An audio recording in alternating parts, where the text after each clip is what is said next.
Behin erregistratuta, hurrengo pausoa gure orrialdearen aurre diseinua edo diseinua izango da.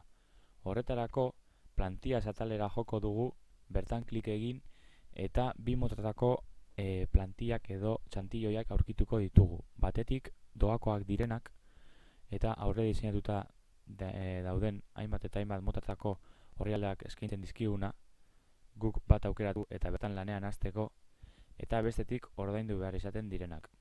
Hauek garestiak izaten dira eta eduki gehiago sartzeko aukera ematen dute. Bestalde, hemen eskerrako zuta honetan gure edukiari eta gure web orrialdeari dagozkion hainbat ezaugarrirekin zerikusia daukaten aurre diseinatutako orrialdeak aurkituko ditugu. Beraz, guk nahi dugun aukeratu eta lanean hasi gaitezke.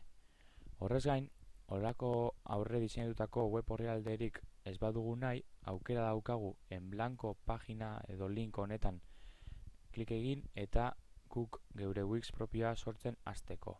Zerotik, gure edukiak guk geuk antolatuz eta aurre diseinatutako txantilloi gabe.